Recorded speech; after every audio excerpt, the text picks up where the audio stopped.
It's Victory Monday.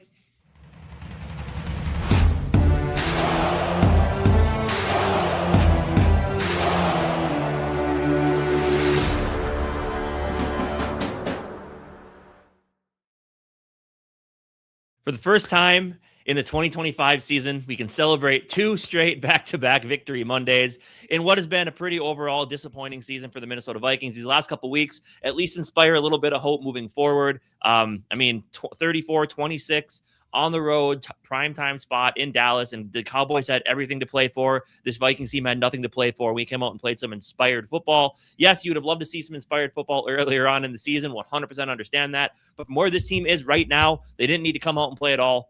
Season was over, but they still came out and put on one of their best performances of the year. And I don't know, just stepping stones moving forward. And I get it. It's tough to talk about stepping stones for a team that won 14 games last year. Again, totally understand all of that. But from where this team is right now, at this point in this season, you'll love to see what you saw last night, especially from your young quarterback in JJ McCarthy, and honestly, from your head coach in Kevin O'Connell. Yeah. And obviously we'll dive into him, JJ McCarthy more, but that's just the thing. Like, no matter what, and we've said this since the beginning, like, obviously I had higher expectations as far as, like, I thought this team could make playoffs. This was never the year where I was like, we have to make playoffs and we have to win a game. It always was, you're going to have a young quarterback. It was a big question mark, and we didn't, and it might not be enough to bring us into playoffs, whatever.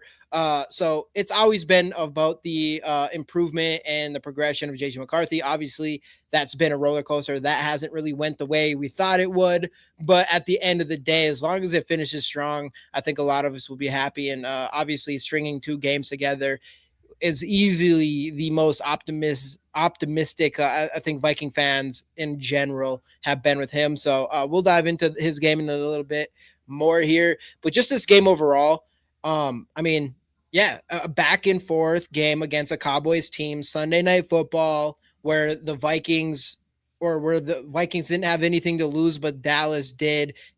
Added away game in Dallas, and for the Vikings, who's been struggling offensively throughout the entire season, to say score for score with arguably I don't know if I want to say arguably the best, but definitely up there with one of the most high-powered offenses in the NFL, and to keep toe-to-toe with them, especially when the defense, I guess, they eventually held Dallas's defense to a lot of field goals, but for the most part, like, wasn't really doing a great job of not letting them to get into scoring position and all that kind of stuff. It definitely wasn't the game that we saw last week against Washington.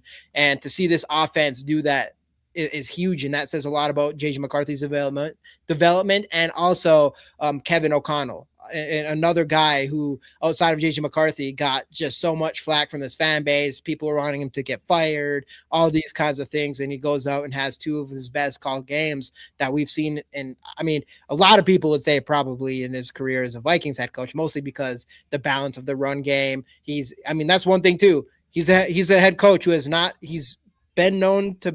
he's known as a coach who has been able to do good with quarterbacks on this team, but he is yet to really start from ground zero with a developmental quarterback. And even a guy like Kevin O'Connell deserves some space to learn and how to do that effectively. And yeah, even if it took him a while in this season, so far these last 2 games has shown progress in him as a head coach with a young quarterback. Yeah, absolutely. And again, and people are going to say, well, it was a bad Dallas defense. It's not that exciting. Well, they're one of 32 teams in the NFL. And again, with everything to play for, a really solid defensive front, that offensive line without Darisaw held up huge against that pass rush. JJ McCarthy, 0 sacks yesterday, lowest pressure rate of the season, and he's slinging the ball confidently. And that's at this point in the season, with everything that's gone on, that's all you can ask for. And for Kevin O'Connell, yes, people are going to gripe, like, well, he should have done this weeks ago. And like you said, it's literally the first time that he's taking a young quarterback and trying to develop him. I think, yes, there was a little bit too much. I really want him to fit in my system, but it's better late than never. And I think he realizes just for his job security going into the offseason and just his quarterback's confidence. They still might bring in a quarterback in the offseason, sure. But for all the just to put yourself in a better spot going into the offseason, you got to end the season strong.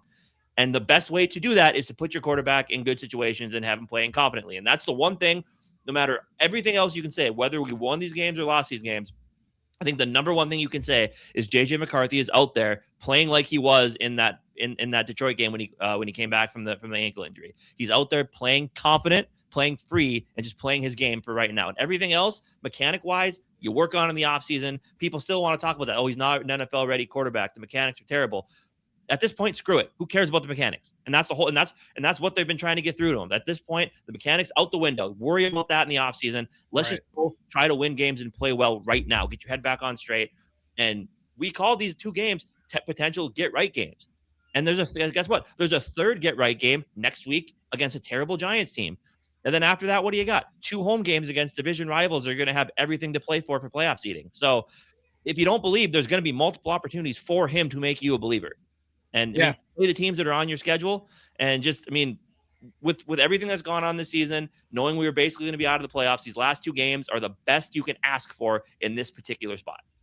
Yeah, dude, 100%. Before continuing with JJ McCarthy, some shout outs here. Mr. McGritty. What's going on? Skull Mafia in the building. My guy, Bob Sweet. I see you, dude. Welcome in. Welcome in. And a guy we haven't seen in a while, my guy, Sodak Kid. We need to get you to another Skull Fest, dude. That's what we need to do. What's going on, Sodak? Well, welcome in. Welcome in. Bleeding Purple. I see you. I saw Bo Nix lift his leg on every D pass yesterday. How come? Yeah, so I'll get to that because this is one thing I want to say. I'm going to call a massive bullshit on Viking fans. I'm going to call massive bullshit on, well, probably mostly Viking fans like myself. I'm not the one saying this, but my Viking fans, even similar to myself, from an ignorant standpoint, some of the Viking fans, some of these Vikings people who are, bigger on Twitter and are known to be people that know what they're talking about, all this kind of stuff, because no one talked shit about JJ McCarthy's mechanics all throughout Michigan. Nobody said that. There's the arm, all this, but nobody talked about his mechanics. Nobody even really talked about his mechanics that much earlier in the season. And then now, since everybody's talking about his mechanics, now it's just like, oh, JJ McCarthy has like the worst mechanics we've ever seen or whatever. And I'm just like, I'm calling a little bit of bullshit where I think there's a lot of people who don't even fucking know what good mechanics are, and they're just jumping on the fucking train of he has bad mechanics. Because some of these, I mean, there's people push like that throw when he runs to the left and he throws, and he throws on the run to going to the left, throws a touchdown to Jalen Naylor, and people want to talk shit about his mechanics there and stuff like that. And I mean, I'm not going to say any names here specifically, but I do, but talking about how he's using all his power there on a throw that most fucking quarterbacks couldn't even make anyways, is crazy to me. But I'm just calling a little BS there, because that's the thing with the mechanics. I'm like, it's just mechanics.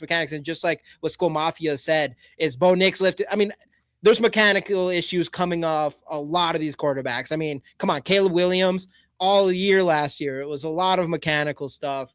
And at the end of the day, I get it from JJ McCarthy was one of the most accurate quarterbacks in college football his last year. Obviously, he wasn't accurate up till now, when they decided to not make him force the mechanical things on him. And that's the thing about it, is I don't think it sounds like a lot of people, it sounds like the mechanical issues aren't so much of like accuracy and things like that, especially like ever since you pulled the mechanic things off, all of a sudden he's accurate again. But they're talking more of like longevity and throwing so much with your arm and your legs, exactly, and how you just might not be able to do that long term and things like that. Not so much about it's going to be bad with his throwing. But that's what people were trying to act like was happening. So I mean, I don't know. I'm just calling BS on a lot of people thinking that they know what they're talking about when it comes to this mechanic thing. And I'm like, there's so much mechanic issues in the NFL outside of just JJ McCarthy. He's just obvious the one that everyone's talking about because it's been brought up so many times. Right. I mean, obviously it's very similar to a golf swing too, where like a lot of your power comes from the lower body. But with McCarthy, you can tell he's definitely a top of the body thrower. He does, he puts a lot of his upper body weight and arm into his throws. Yeah. And for longevity and just for efficiency of release, eventually he's going to have to get that stuff figured out. But if it's ruining the way that he's just developing in just being able to get up there, look at the defense, get the play called, and make the right decisions and right reads, there's no reason he should be worrying about that right now. And it's just not going to get fixed right here. And that does go back to what Richard Sherman was saying. Like if he's thinking about the neurological pathways, he's not thinking fully about the play and what he has to do in that play. So I think it was smart for him and O'Connell just to take a step back and be like, hey, screw it. That's for later. Like right now, we're just going to get you in a spot where you're comfortable playing football again. And he's out there having fun. You can just tell by the way that he's operating on the field, the way he's acting in the huddles, post-game stuff. He's out there having fun again and not overthinking it. And that's number one in your development process. Just be able to go out there and play the game efficiently and effectively. Anything else you worry about later. I mean, Josh Allen did the same thing. His mechanics were shit as well, just like Chris Collinsworth said last night. And he took a whole offseason and worked on that. And I expect McCarthy to do the exact same thing. Yeah. And yeah, I know that's they were showing all the Josh Allen stuff, but now that's brought up again, which is a good thing because people are thinking like, oh, maybe this kid can be something. And I would say so. I mean, 2 back-to-back games. Obviously it says, it might be time to believe in JJ McCarthy again. I think it definitely is time. I don't even think my problem is it doesn't even make sense why you shouldn't believe that he can be the quarterback, because in my eyes, like, I get it. He had a couple really bad games. He was missing throws, but it was like the first 5 games of his career. It's like, you automatically, his first 5 games told you this guy can't be a franchise quarterback so hard that he has 2 games like this and it doesn't even equal out at all. Like, you're seeing progress at the end of a first year quarterback season. And you're like, I need to see more still. Caleb Williams went through a whole year that was just all right. Drake May obviously has a great example of a guy who, nobody was talking about him as a bona fide franchise quarterback at the end of the season last year. And now, obviously, he's a MVP candidate and things like that. So I think it shouldn't even be that hard to have to hop back on the wagon of believing in JJ McCarthy, or at least giving him another shot, even though I'm like, I don't get why people let him go anyways. But I just think the issue with social media, I think it does lead to too much groupthink, right? Or like you go on Twitter, you see everybody just like boom, boom, boom, all this negative stuff. And you read enough of that and you just start to believe it instead of go and actually do your own research and watch and stick to your own mindset. Yeah. So I think there's a lot of that with it too. And I will say even the same thing with the people that are ready to jump on O'Connell. Like, I get it. We need to run the ball more and change the play calling. But I think there's a lot of people that just saw run the ball more and they just ran with that instead of actually like digging into why it would have been important. So yeah. I don't know. I just think the unfortunate thing in the age of social media is just you just see too many people have one opinion, especially since that's what gets hot and trends on Twitter, and that's what you read and believe instead of actually just like looking at the game and kind of taking a step back and thinking about things differently. But I don't know, because you and I, like, look, we were critical. I was critical of McCarthy. I was critical of O'Connell, and because we said it ourselves, as soon as he said that, it's like, okay, good. He's saying he's going to simplify the offense. We'll see if it actually happens. We'll see if it actually is effective and if he actually sticks with it. Well, guess what? Like I said, in a game that could have seemed to get away from us, right? Where we're down a touchdown, and a game where it was a shootout type of game. Kevin O'Connell didn't panic. He kept attempting to run the football, 28 rushing attempts, 22 by your main running backs, 4 by McCarthy, including some kneel downs there. But like, you kept trying to run the football even when it wasn't working. He didn't panic and revert. And that's exactly why this offense was able to effectively and efficiently move the ball downfield. Now, again, you're going to come up against better defenses to where it's not going to be as easy as it has been the last couple of weeks. But this was a high pressure moment where, again, we had nothing to lose. Cowboys had everything to lose. Night game, Sunday Night Football. JJ McCarthy could have gone out there and embarrassed himself again and became another meme. But he didn't do that. He came out and he played well. And you got to give him a ton of credit. You got to give the coaching staff a ton of credit, the offensive line a ton of credit. And that's even without Justin Jefferson and him having that connection. That's 8 targets for Jefferson and 2 catches. That's the offense played their best game of the year without Justin Jefferson being effective. So like, what could this offense be when they do finally click? Mm-hmm. And I mean, you hit on 3 more of those passes for a touchdown, another 80 yards. Like, what then could this offense look like even better? So it's just, I don't know. Ton of credit needs to go around. I get it. It's people are going to be upset. It's like, oh, what are we talking about? A win that didn't matter for? Nah. Well, when you have a young quarterback and you're basically out of the playoffs, it matters. It matters that your team still wants to go out there and win, which we'll talk about later. But I don't know. I just think you gotta give a ton of credit to everybody involved in this quarterback development process. Yeah, dude. No, it's definitely been impressive. And yeah, I mean, we'll keep saying it over and over again. Like, there is no bigger thing that you should have wanted this season. I mean, not the best choice of words, but whatever, than the progression of JJ McCarthy. That's priority number 1, not a Super Bowl. Obviously, that would have been great. I mean, that's always a priority, but Super Bowl playoffs, all that kind of stuff. It was always about the progression of JJ McCarthy. And right now, when you're out of playoffs, more than anything, you should be worried about the progression of JJ McCarthy and not draft picks and not all that kind of stuff.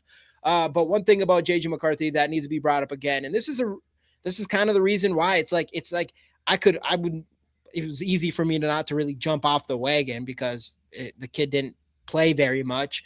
But earlier on the Chicago game, the way he finished the first game, whatever, came in clutch. Obviously, we saw what he did with the Lions, even in the end of the second Bears game, all those kinds of things, and him being able to, especially the first Bears game, to throw the pick six, first scoring play of his career is him throwing a pick six, to him bounce back and do what he did in the fourth, which brings me to this game. You start this game, fluky interceptions, first throw of the game, fluky interceptions, obviously throws it, gets batted, it goes up. He tries to bat it down, but it goes right into a Dallas Cowboys player. And then, of course, on the other side, they go for it on fourth with their kicker running for a first down, end up scoring a touchdown there. So for all of that to happen, if there's a way to just destroy momentum to start a game on primetime Sunday Night Football, that's a perfect way to do it. And you have a young quarterback, 22 years old, who laughed it off, was no big deal, and comes out, has his best game, 250 yards, 16.7 average on his throws, 2 touchdowns, that 1 interceptions, 1 touchdown on the ground, 108 rating, and almost a 90 PFF grade, which will completely lead the Vikings. That happened after a pick, his first throw to start the game. That happened after the punt. Just everywhere, momentum blown. And that's what's really impressive about this kid. And this is the reason why you should at least be on. You should be on board. You shouldn't have jumped off yet, is because all those other things, mechanics, yeah, those are things that we hope to get worked on and he gets improves. But for him to go out and make the throws that he did and showing what he can do physically, like he just did in this game, on top of, I don't care what you said. I think, what is it? I think that's one thing. He's leading the NFL in big time throws percentage.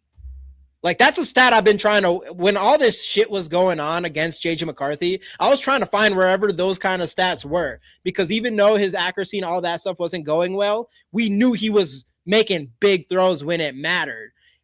That was not in the comparison of all these other busts, the Josh Rosens that they wanted to compare him to, the Christian Ponders, all those guys. It was different because JJ McCarthy was still stepping up when it really mattered, and that was just the big difference to me there. But I don't know. It's just that part of his mental game is impressive, and to see that confidence come back, and it's definitely back. Come on, that fake handoff to the touchdown gritty into the end zone was one of the most swag. I'm going to use some of these keywords here: swag, aura, all those things everybody talks about. The kid's oozing with it on that play. You see it. It's just, everything. The kid's got some game, and he's got the swag, and he got everything you want in a quarterback. So, man, hopefully we do continue seeing that progression from him. Yeah, absolutely. And again, is it still fair? Is it still fair to not 100% be on board? Yes. Is it still fair to be critical of some of the things? Sure, because there is still missed throws out there. But at the end of the day, it's I think what we've been preaching all season long is you can be critical all you want, but what are we out here dogging the kid for? What are we out here completely jumping off the bandwagon for? He's shown you, when they just let him play football, he's pretty damn good. Because the Bears game, the Falcons game, and then even parts of the Chicago whatever game. Those were the times when Kevin O'Connell was either training wheels were on or he was just trying to do too much with them. It's when you just let him go play his game and play free, fast football, he is good. He puts up his best performances when he's just out there slinging it. Yeah. And even and that's what you like to see, the confidence. You can just tell he's a good, down to earth kid who just, kind of ran into some pretty unfortunate situations early on in his career. And it took some time for him and the coach to kind of figure it out and decide how they wanted to play the season. But look, at the end of the day, he's stacking good performances together, and he's out there just having fun and playing confident football again. And that's if by the end of the year, if we don't even win another game, but he's still playing good ball, I'm going to be fine with that, because just for him going into this offseason, again, and you want to talk about just building confidence, knowing this team is probably going to bring in a veteran quarterback. And there's going to be a lot of talk. I don't care how good you play to end the year. There's going to be a lot of talk from the national media outlets. Maybe Deanna Rossini pokes her head out again. There's going to be a lot of these national media people being like, they're going to bring in competition. I don't think he's their guy. And he's going to have to be able to have his head on straight to deal with that, knowing he's going to hear about it, and still going into this offseason with wanting to work on his mechanics and then wanting to come in next year and just take that starting job back over. Because again, there's going to be a lot of people saying that he ain't going to be, no matter how he ends the season, that he's not going to be able to figure it out. Right. So I don't know, just for him, it's just good to stack good performances, build confidence. So this offseason, you can go into it knowing like, I don't care who you bring in here. It's my job next year. And that's what you want to see. Yeah, exactly. And that's the thing is at this point, I mean, we'll see how if he continues playing like this, you're not going to see you're going to see, you might see a veteran come in, but it's not going to be for competition. I think if he plays like this, if he finishes the year out the way he's playing these last 2 games, what's the point? Because I don't think competition ain't technically always great for in every situation. You know, and I don't think it would be a situation if he finishes, because if he finishes like this, I'm not. Because when we say like staying, like believing in JJ McCarthy, I mean believing that he can be the guy, not so much that he is going to be the franchise quarterback. There's a difference there. Like believing that he could possibly be, because everybody was believing that he couldn't be at all. That was like what it was. And all I'm saying is, I don't care if any rookie if he finishes the season off the way he's playing, that means 5 games in a row, the way he just played right now.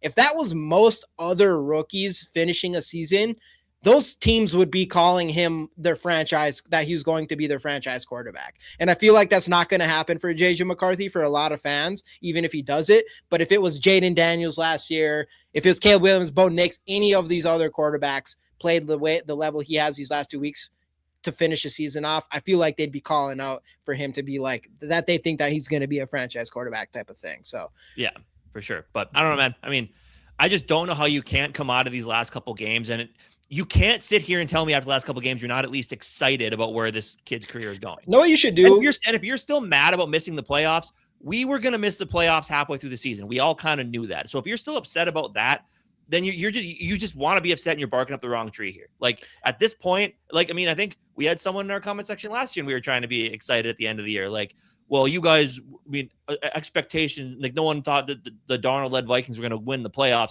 Expectations change halfway through the year. It's like, well, the same thing happened this year. We started off thinking, hey, maybe this team could go somewhere with JJ McCarthy as long as everything goes well. Halfway through the season, the injuries happen. He's not playing well. Then it changes. Just let's see him develop. And even the harshest JJ McCarthy critics right now, if you sit here and tell me you're not just a little bit intrigued about the direction of this kid's career, yeah. I don't know. There's literally nothing else I can tell you is going to make you a happy individual as it comes to the Vikings. Yeah. Actually, you know what you should do? You should go on Twitter and bring up cause I'm not logged into our Twitter. Bring up I think it was, what's his name? What's the Sports Illustrated Vikings guy? Will Raggets. Yeah. Go Will Raggets, the highlights for JJ McCarthy that he posted. You should bring those up. Cause I want to go through those real quick. Because you can't obviously he has room to grow the mechanics or whatever, but I mean some of these plays and stuff, I'm like, you can't act like, I don't know how you watch this. Actually, you know what? And we'll go through it because one person, I did see someone comment under there and they were like, he's missing all these. He's like, but all these throws are inaccurate. And they're like, which throw? And they just mentioned the Jordan Addison one. And I'm like, every other throw in there is so good. Yeah. Even NFL draft files. JJ McCarthy is far from being there, but he's probably the most overhated player I've ever seen. And that's the truth. Yeah. And the worst part about that is he's such a good kid. Which is like where I'm like, why? But that's kind of how it is. Like, I don't. Was it that like minute 28-second video? Yeah. Probably. Yep. Let's bring it up. And there's no sound on it. We'll be safe on that. But so let's run through this real quick. So let's just go play by play because I just want to see this real quick. I watched it once. Mm-hmm. So this one, like that was just absolutely beautiful. And I think O'Connell said that was a coverage read. That wasn't a pure progression play. Yeah. Like that was him going out there, reading the coverage and deciding where to go with the football on his own. Run it back real quick. That's one thing someone keeps saying about TJ Hawkinson always falling down. I want to see if that's what happens here. Obviously, it was only TJ. It's a great throw. Great. No. Yeah, exactly. He should have probably kept running on that play. Yeah. Keep going though. If Nick was here, he'd be pissed. Yeah, I know he would be. Like even this one, it was a little bit behind him, but he was moving off to his left to avoid the rush and still got it out there to get you at the 5 yard. Was it here? Pause it real quick. Was it an absolute perfect pass you could ever ask for, which would be perfectly leading him or whatever? No, but there's different angles of that throw, and it's still a great pass to Jordan Addison, right in the breadbasket. And he was falling backwards a little bit to avoid the rush, and still making an off-platform throw deep down the field. Yep. All right, let's keep going. And this one, the nailer is just. I mean, we're gonna have to. Naylor's covered. Like he was covered before he even throws that ball. Is this the same play? No. All right, run that other play back. Because this is insane. Like, this is me personally have been asking from our quarterback position pretty much my whole life. Is a quarterback that can do this. Look at that. Off-platform throw. That throw was a strike, dude. Yeah. That was an what a fucking throw. What a fucking throw. Pretty much covered receiver. Yeah. The wild part. Dude. Great throw. This one. Dime. Detroit 2.0. Go back again. Here, throw. Just run back every play twice. Just so. Because this is just like that Detroit. But, I mean, look at that ball. And this wasn't the best throw of the day. The best throw of the day, in my opinion, was the second TJ Hawkinson I'm sure that's catch. probably coming up soon here. And I mean, come on. Like, fool the camera guy. Dude, fool the camera guy. I mean, come on. Look at that. Like, you go back again. Okay. I mean, come on. Everything to this. Selling it the way not one person caught on, selling it the way he did into the gritty and then getting into the end zone and throwing that ball. Like, I can promise you a lot of things. One thing I can promise you for sure is I definitely don't have whatever he has there for a fact. That was insane. This throw right here. Yeah, that one. Just come on. You watch this game in these highlights, and we're talking highlights because there's pretty much was only one low light, and it was an unfortunate interception in the beginning. But then, I mean, he missed Jefferson on a couple throws as well. Oh, yeah. Well, it's just one throw, this one, right? just getting out of the pocket on the run. And that's the big thing again that O'Connell's been preaching to him, like completions. If it ain't there, just hit your checkdowns because that's going to open up things later on. It's the power. He did a great job with that. Positives out of this. He did a great job with that. He did a great job throwing the ball away when Justin Jefferson was covering instead of really forcing it to him. That was some progress on that front. And the big thing here is that's the biggest difference between the the Chicago and the Packers game. That was like D-Day for him this season. That was like when when shit hit the fan. In both those games, he didn't leave the pocket once. Not to run, not to throw on the run, nothing. He was not playing his game at all. And that's what scared me. I was like, oh my God, what happened to him? Because he's not playing loose. He's not doing anything. And this is the kind of stuff that JJ McCarthy is supposed to be doing. For sure. But I mean, I just like getting out of the pocket, avoiding the pressure. Kirk would have fallen there. Sorry to have to harp on Kirk Cousins, who had a great game on Thursday night, by the way.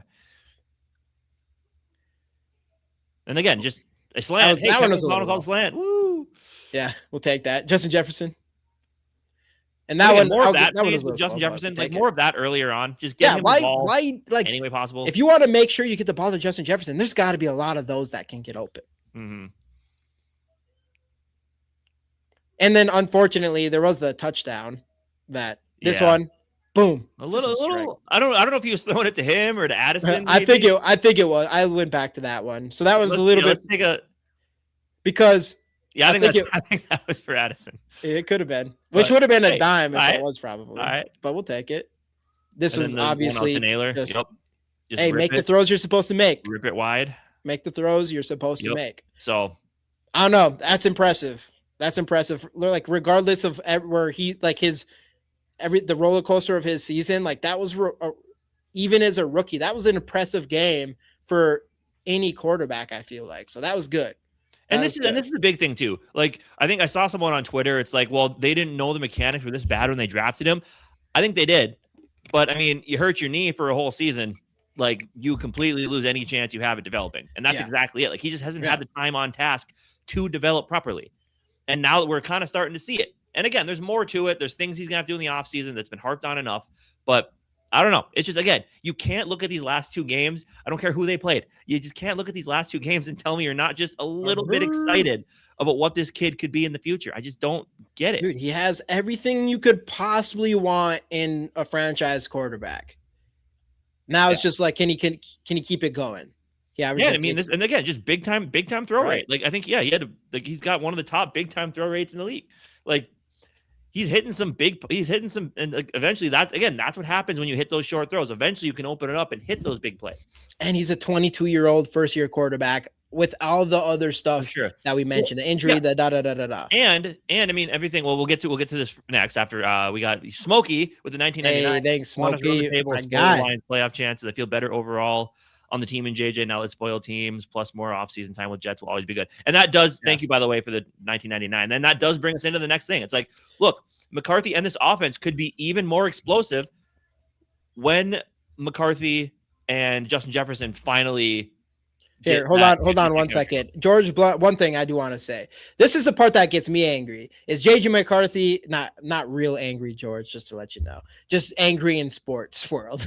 JJ McCarthy ain't shit yet. Stop. JJ McCarthy ain't not shit yet either. That's what makes me mad. It's like, why we're not saying he's automatically the franchise quarterback, but why is there so many people just ready to really tell you how he's not? Because nobody ever talks about other rookies like that. George, other first-year players. Did you let T-Bass hack your account? Yeah. What's going on, George? But no, for real, like ain't shit yet. Like he isn't shit yet, but he's definitely not shit. Like why are we already talking about how he is? Like, why is people so defensive against someone talking positively about JJ McCarthy? It just doesn't make any sense. George, what's going on? We've kind of always been this way, man. You just kept it No, he's good. I don't know what's going on with you, George, but I mean, you should hope that JJ McCarthy can be good. But hey, that was a good game. I don't care what you say, George. You can't act like you watched that game and felt like JJ McCarthy was bad, or we should have no hope on JJ McCarthy. What's going on, my guy? Vocal Vike in the building. Hey, we're feeling good about JJ McCarthy right now. I don't know. We need to see some more games wrapped up, but yeah, I don't know. Is that what it is? George? Are you mad that we got eliminated? I mean, he kind of could have been prepping for. I mean, I've been prepping for that since like Carson Wentz had to end up starting games. Yeah. Crashing out. Oh goodness. But yeah, anyways, one thing I want to say about this, because this is like this JJ and JJ chemistry. It's not all on. There's definitely not all on JJ McCarthy. Maybe before, whatever. And people want to keep pushing it on JJ McCarthy. Chris Carter wants to push on JJ McCarthy, and obviously, you know, I'm not gonna act like I know more than Chris Carter is, whatever. But everybody wants to do that, and I love Justin Jefferson. He's the best wide receiver in the league. But to be honest, this last game, JJ McCarthy missed Justin Jefferson on one big throw, also was getting hit during the throw at the same time. But other than that, like the other times he was trying to force the ball to Justin Jefferson was getting blanketed by Bland. Yeah, Jerron Bland. Yeah. Jerron Bland. Yeah. So he was just covered really well. And he tried and he had to throw it out, whatever. Really good decision by JJ McCarthy on that one. And then also, he does get to Justin Jefferson on one. Gets called back because of what's it called? Lined up off or whatever. Can't think of the illegal formation. Illegal formation. Or, it was illegal formation. Yeah. So that gets taken back, and then obviously the other throw that was perfect, maybe a little bit hard, but Justin Jefferson ends up dropping it on top of that. So That's the one thing is like this JJ to JJ. And by the way, Young Smokey, this sucks about Grenard for we'll once. talk about that. Yeah, we got it. Just want to call you out. Appreciate the 999. I appreciate you. But that's the one thing. It's like a thing with. It's not all JJ McCarthy. It's not. There's something. It's between JJ McCarthy and Justin Jefferson. Again, Justin Jefferson. I don't know how bad he was injured during the training camp, but it was significant to be out there with your rookie quarterback if possible. And that's how important it was. And I think they're close to getting it together. Obviously, in this one, I think there's if Justin Jefferson wasn't so covered on some of these throws that was meant to go to Justin Jefferson, those would have been completions, not even no questions asked. And just overall, I think we're getting there. I think we're going to get there between these two, and I'm hoping as soon as next week. But yeah, I don't know. It's a problem between them both. It doesn't seem like a problem one-sided, whatever. But yeah. Big Raylan, come in, man. Happy Monday. But what's he say now? I mean, he's just watching the tape and just being like, it still ain't perfect. Which again, that's fair. And we said that to kind of start the show. Like, it's not perfect yet. There's still a ton to work on. Yeah. But you can't. I mean, if you're gonna come in here and I guess you're gonna yell at me for being like somewhat positive about the way that he's playing. I mean, do you want me just to be an Eeyore about it and be like, oh, it's okay, but it's not like we're winning anything? Like, who the fuck cares? He's playing good ball. Be happy about it. Smile. Right. It's a good thing. Yeah. Yeah. And to Chris Carter's point, I think Chris Carter's being a little more negative on JJ McCarthy. He was obviously speaking out earlier when JJ McCarthy wasn't playing well. Mafia might have a point, but that is a good point. Of course he doesn't like JJ. But I do want to say that Chris Carter did say he still thinks that JJ McCarthy can be franchise quarterback and stuff like that. So that's still good. But yeah, as far as just the chemistry goes, I don't know if you have anything else on that. Obviously, it sucks. It's weird that that's what's happening. And I know they brought out like the catch percentage and all of that compared or with JJ McCarthy with every other receiver compared to Justin Jefferson. Yeah. On top of that, double coverages, all that good stuff can be tough too. But yeah, I mean, I was talking to some people who say that they're still a little bit, they're worried about Justin Jefferson lost it. Like, no. Stop. The dude's still one of the best receivers in football. It is literally a chemistry thing. No time on task in off season with the hamstring injury, no preseason. Like JJ McCarthy's been in and out with injury. Like they haven't had enough time on task to develop that chemistry yet. So yeah, and it's a little bit of bad luck. On top of it, it's a little bit of bad luck. I mean, like JJ McCarthy, the one when Justin Jefferson's wide open gets hit on that throw, they score a touchdown and it gets called back. Justin Jefferson drops a ball, something he doesn't really do. I don't care how fast a ball is. It's something that doesn't happen a lot. So I don't know. That's the reason why I think we're right around the corner to seeing a decent game between them two. Hopefully as soon as next week against another secondary that isn't great, but the pass rush is obviously we're going to talk it later in the week, but the pass rush of the Giants is nothing to mess with. So it's going to be a bigger challenge than before, but still a bad pass defense and hopefully one that we see the connection between JJ and Jets. And I do think we're getting there, man, especially with the confidence that JJ McCarthy is starting to show again, which is really nice to see. For sure. Absolutely. I mean, it's exciting stuff to see, but the little funny thing, right? So we watched the play. We watched JJ McCarthy's highlights from the game yesterday. The little fake handoff run to the end zone was nice, but it brings up something a little bit interesting. So after the game, both JJ McCarthy and Kevin O'Connell were asked about the little gritty thing, and JJ McCarthy said, "You know what? I mean, we did it in practice. I was told not to do it, but I was told that, and I decided, how I am. Like, I want to go do it anyway, just in spite of you." Or, how did he put it? He's like, it kind of entices me to go do it more. The people, it's like it's like my person. It's like if someone tells me not to do something, it makes me want to do it even more. Yeah, and then O'Connell after the game, he's like very special, special game. Not very special. The end of that touchdown run, just like show off that 40 times speed that you never ran a 40, so I don't really know how fast you are, but you always brag about it. Just show me that instead of dancing into the end zone. So of course, that's bringing up this whole thing. Do JJ McCarthy and Kevin O'Connell have any beef? I think it's all just overblown stuff. I think there's a little bit just of tongue-in-cheek joking going on between the two. I don't know. I mean, because that's even was back when Kevin O'Connell was trying to get McCarthy just to play in his offense. There was a lot of that, like Like I don't think he even wants McCarthy to be his quarterback. I think he's almost trying to make him look bad. Like, I don't know. I think all this stuff is just overblown. It's a little bit ridiculous. It's funny though. Like, I hope it's just a joke between the two. Like, I hope it was more Kevin O'Connell being like, your gritty's not very good, so don't do that and just get into the end zone, please. But I don't know. What are your thoughts on that? Yeah, I'm with you. I call it big BS. And you can say whatever you want about Kevin O'Connell. Some people will call Kevin O'Connell a pushover, a pussy, or whatever you want to call him. I think he's a good leader. I don't think that of Kevin O'Connell, really. But at the end of the day, I do think Kevin O'Connell is a good person, and I think he's a nice person. And I think JJ McCarthy is also that. And in my opinion, there's people who say Kevin O'Connell has an ego. I do not think he has an ego. I don't think JJ McCarthy has he has an eagle. An eagle. He has an eagle. He might have an eagle. He's like Peacemaker. No, I don't know if he has an ego, or I don't think he has an ego. JJ McCarthy, I definitely off the field he doesn't. On the field when 9 comes out, yeah, there's an ego there. Yeah. But off the field, but not. He doesn't. He keeps himself in check. I mean, you can just hear by the words that he says. He's one of those guys that make sure to point out his teammates before himself, all those kinds of things. This isn't a relationship that butts heads. These guys, it just is not to me, in my opinion. And I know Norris, I call him a clown. Mm-hmm. I know Norris is one of the guys that I'm talking about when it comes to Kevin O'Connell here.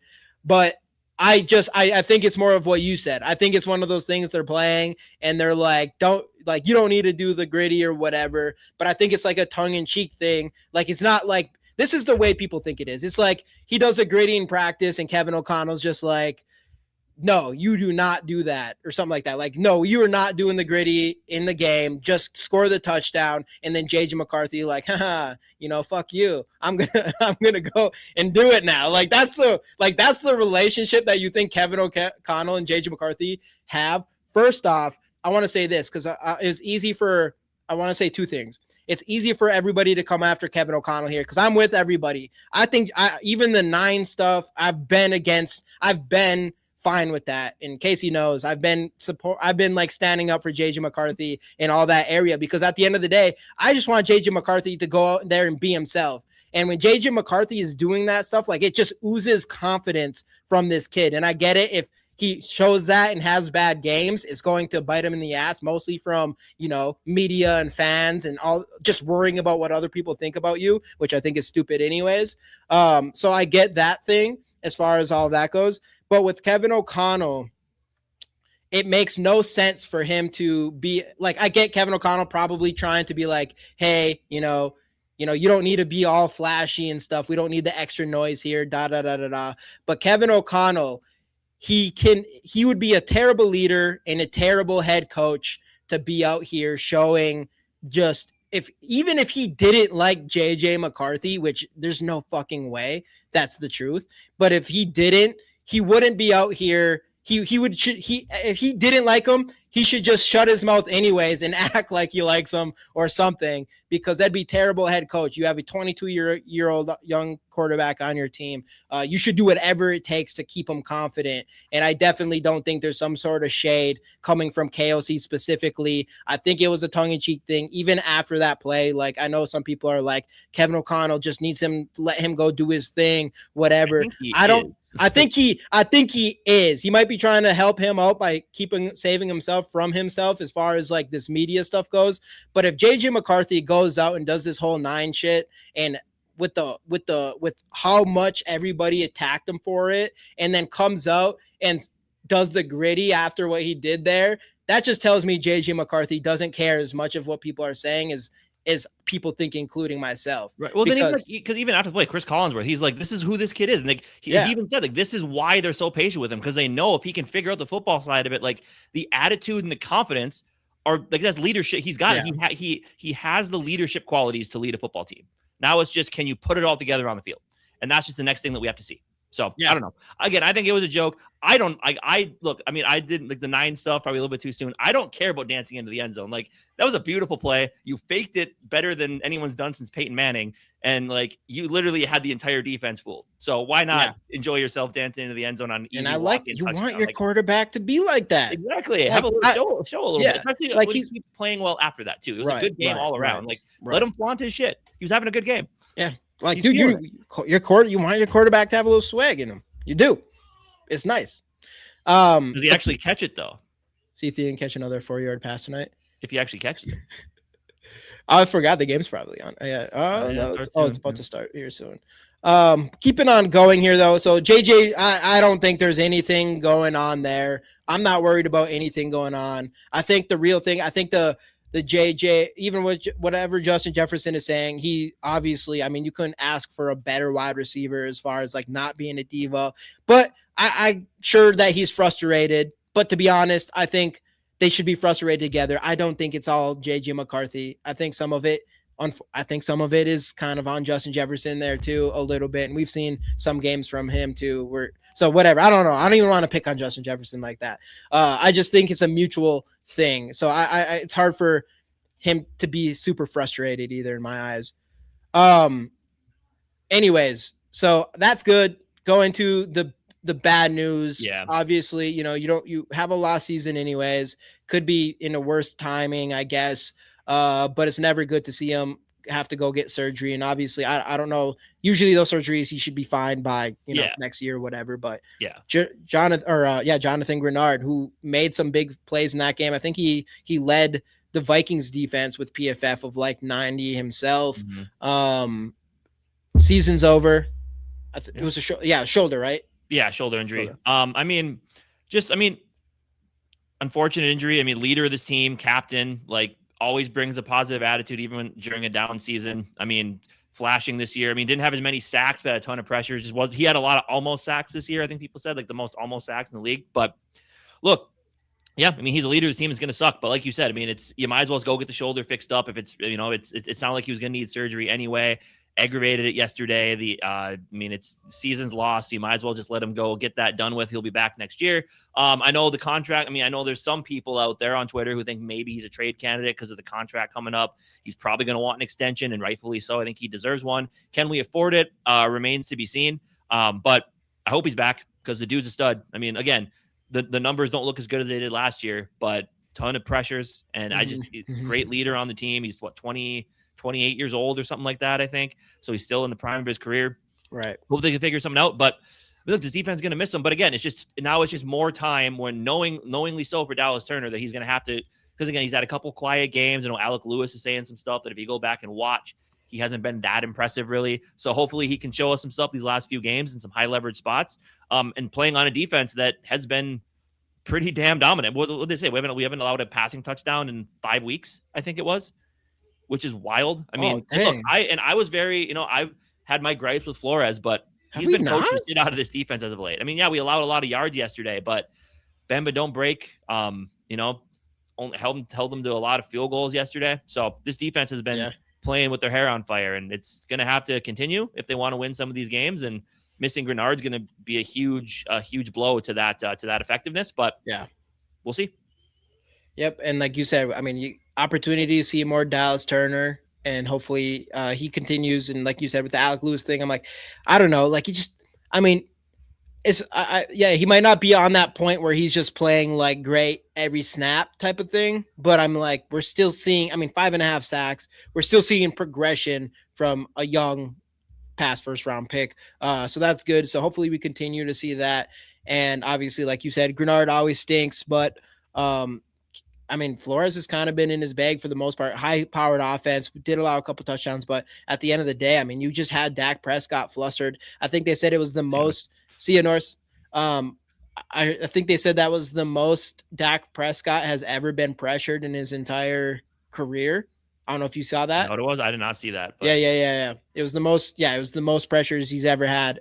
I think it was like he was pressured on 47% of the snaps or whatever. So obviously, nothing to play for, things like that. And honestly, at this point, again, I think we really just want to see our offense continue to show this consistency, because you can say a lot of things you can say whatever you want about JJ McCarthy. I guess it kind of makes sense for Kevin O'Connell, but it's been mostly an offensive problem than one specific player type of situation. So definitely seeing progress there is big.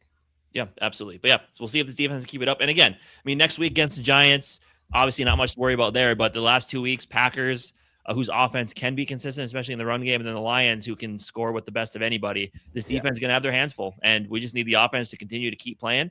But I guess the number one thing that you can kind of notice in these last couple games, I mean, lost season, going into Dallas on Sunday night when they have everything to play for, that first interception, this team could have just laid down and quit and be like, that's the type of season it's been, a fluky type of interception. That's it. It's done. Let's just pack it in and be done for the rest of the year. But Kevin O'Connell in a bad season got the best out of his guys that came out and won, and they're going to have to keep wanting, because again, I don't care if the season's lost. I don't care if you're not going to make playoffs. You don't want to have the Lions and Packers come into your stadium and beat you. Like, I don't care what your season looks like. I don't care if you're playing for draft positioning. You don't want your division rivals to come into your house and beat you, especially if it's going to help them either make the playoffs or secure better seeding. So yeah, I don't foresee. I mean, I just think this team wants to win, exactly like it says. Like, I just think, again, that's where it goes back to Kevin O'Connell. I think he's built a culture of people that just don't quit. I mean, sure, there's some games where it seemed like some people might have, but I don't know. Overall, this team just keeps fighting, and there's reasons to keep playing throughout the rest of the season. Yeah. I mean, you said exactly right on. You should not. There's no reason to quit when you have a young quarterback back there that you need. That's so important to continue seeing him progress and seeing him grow and all those things, and being confident about him going into the offseason. So those are huge things from the Vikings. And I get the draft pick thing, and I get, like, every game we're getting further away from Jeremiah Love becoming a thing, but it is what it is, because at the end of the day, if JJ McCarthy turns into the franchise quarterback, we all hope, that's going to be huge. It doesn't matter. That's going to be, you'll never know if he's going to be, you'll never know. Sorry, George. You'll never know if he has the potential to be good. Yeah. Unless he plays in high leverage spots where everybody around him is trying to win football games. And you want him to win. You want him to win. Winning is going to give you the most confidence. Yeah, you want confidence, even if he ends up being the unquestioned starter going into next year. I don't really know. But anyways, you have the profile of these followers. Gary, I'm done. You have the profile of these podcast followers, Gary. So anyways, obviously, Vikings not quitting. JJ McCarthy, obviously, priority number one. We're seeing some good stuff out of him. Vikings win last night on Sunday Night Football, away game, all that good stuff. But it wasn't the only Minnesota team that won yesterday, and it's the first time since 2003 that three Minnesota teams won in the same day. Which, I mean, just storylines on storylines here, because one thing we're on here to talk about, arguably one of the biggest trades in Minnesota sports history, as far as, like, you're going out. Obviously, you can throw like the cat thing out there last year, but as far as you're going out and you're getting the star, you're the one who gets the star. We don't get to see that often in Minnesota. And the Minnesota Wild have made that trade for Quinn Hughes.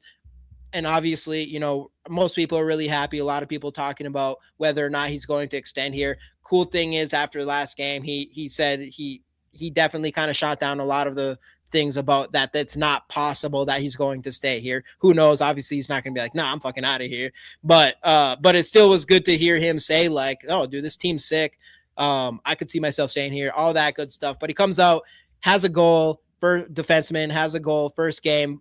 Wild, just his presence in general brings in 6 goals for the Wild. I don't know how many times we've scored 6 goals this year, but I can't imagine it was a lot. What was your thoughts on Quinn Hughes sign?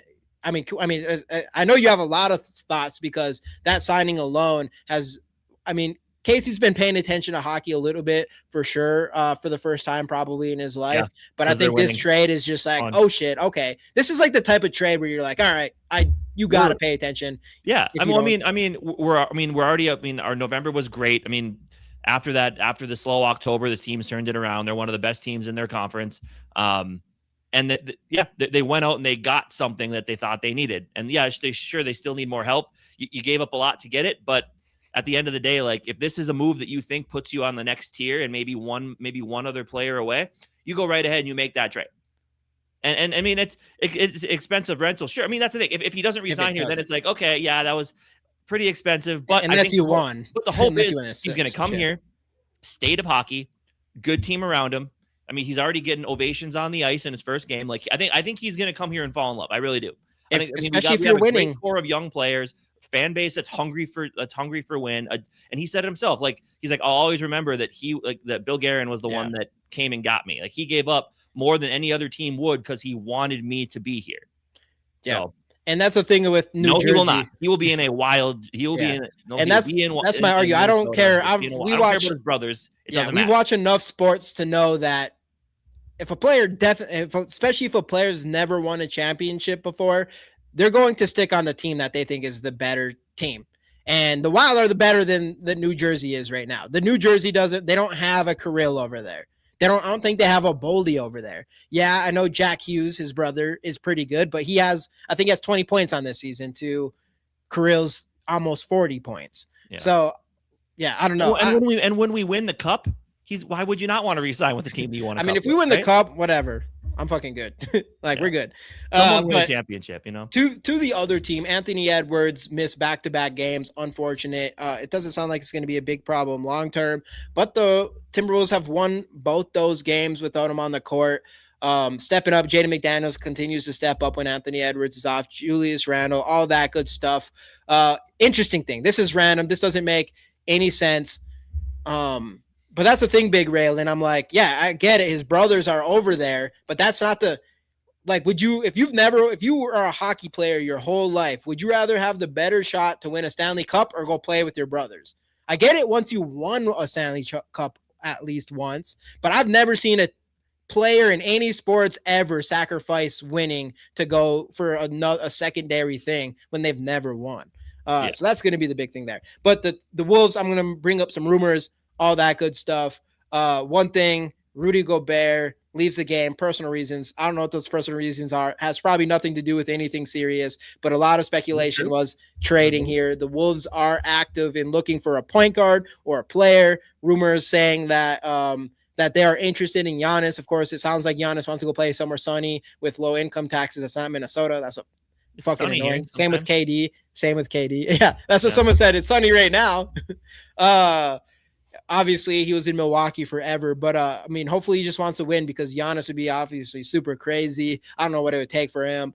I know someone posted something today that was interesting because they said that all the sports books took off the Bucks and the Timberwolves futures over under on wins. So they're thinking like, they might have a trade in there, but then I guess the Wolves are back. Just so some random things, but I do expect the Wolves, it sounds like the Wolves don't plan on waiting to the trade deadline. So as far as another big trade coming, the Wolves might be on the other end of that as well, trying to get, the big player in one of those. Yeah. And the one thing I will say, and another reason why I have gone to watching hockey a little bit more, the Wolves, yes, they're winning, but they're so frustrating to watch. There's not one game where you're watching where you're just not frustrated for a full quarter. They're one of those teams. They find a way to win, but God, they've been kind of they let it slip. And they make it tougher on themselves, and they have to in a lot of these games. And that's the frustrating part. At least the Wild, they're pretty consistent all the way through. So, but hey, again, all good records when it comes to those two teams. They're in the thick of the playoff hunt, which is huge. So, yeah, I gotta be happy about that one.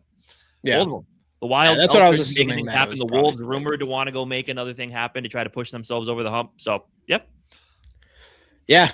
So it'll be interesting. So we might have some play. Well, I mean, I'm with you. We are not trading for Griffey. I get it. Or Lamelo or Ja Morant. We are not trading. I'd be surprised if we get any of those. I'm not saying it's impossible.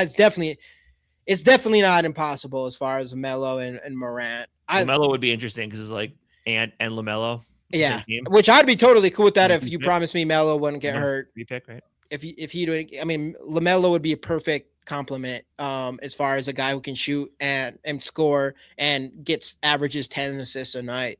And then John Moore, because I know Kobe White's the guy that I think is probably the most realistic option. And you might get Kobe White without having to give up a Randall, a McDaniels, or anybody really. So you might be able to pull that off. But the thing with I think Kobe White's averaging 5 assists or something, where it's you kind of want someone who can run the offense and be more of a playmaker, which I know Kobe White has the ability to do that. But it is nice when you see these guys that have 10 assists and things like that. But I do think the Wolves are going to do something. They got to. The reality is the Thunder are in the conference and they've lost 3 games this entire season. You got to compete, and this team isn't going to compete with what we had. So we have to, and I mean, that's definitely fair, but the Wolves have to do something. They have to. Because like the current iteration of this team is not going to be good enough to get you over the hump. Not the OKC hump. Like No. we needed to win the ship 2 years ago, or so. Like it's going to be really, really tough against that team. Because the worst thing with OKC is they're young, and they're only going to get younger because they still have like 1 million first-round draft picks. I know. You want to talk about a team that did tanking properly? Yeah, there you go. Right. And hitting on their draft picks. Quasi needs to go talk to that guy. Quasi needs to go talk to the GM of the Thunder. Be like, how did you do it? Yeah. Well, that's what they need to talk to the GM of the Wild. Go have. Yeah. Nope. Right. But anyways, anything else? Nah, dude. Big Raylan, we are not. I'm telling you right now, we are not making a trade. If the Timberwolves make a trade, it is going to be for a bona fide starting caliber player. We ain't giving away Dante for. I feel like for scraps. If you're not gonna be able to get a player like that, why break up the team chemistry? Yeah, there's no reason to do that. Yeah, exactly. You're not. The Wolves are that they're looking for. They're going to look for. Changer. Yeah, you're looking for an actual game changer, like someone that can someone who can run the offense, hopefully. Or I mean, the Giannis thing was surprising because I'm like, it's not exactly what we really need, but obviously it's Giannis, so you don't really need. Or and he's solid on defense too. Vikings are negative in cap space. They are, but again, I trust that they have a semblance of a plan of how they're gonna. And they have a lot of out. They do have a lot of outs, and I just don't even. Every single time I'm like every single year we've done this podcast, I just believe in the cap space less and less because we talk about cap space so many times, and all of a sudden we pull off all types of shit, and I'm like, all right, well, I guess it is fucking fake. I would love this. I would be cool. Obviously, coming off of an ACL, Kyrie would be great, and I know Ant would love that. Yeah. Obviously, he's coming off of an ACL, so hopefully he comes back and he's good to go somewhat soon. I don't think there's a lot of updates on him. My thing was, and obviously, Big Raylan, this is extremely wishful thinking and pretty much impossible. But give me Kyrie and Anthony Davis. Rudy, Randall, everyone else besides McDaniels and Anthony Edwards. Go get Kyrie and go get Anthony Davis. Come on, just make it happen. Just make it happen. Obviously, Anthony Davis's injury thing too sucks, but man, when he's healthy, that'd be huge, defensively and offensively. Yeah. But anyway, anything else on Vikings or Minnesota sports in general? No. All right. Yeah, but anyways, thank you guys so much for joining. I'll be back Thursday previewing Vikings Giants. I think I'm kind of looking forward to that one too. The two of the youngest quarterbacks in the league going head to head. I think that's going to be kind of a fun matchup to talk about. But anyway, thank you guys. Not to mention about that's one thing. That's a big thing is Jackson Dart completely trying to steal JJ McCarthy's aura this year, and we can't stand for that. So that's going to be a big one. Yeah. But anyway, thank you guys so much for joining. We'll see you on Thursday. Let's go Vikes.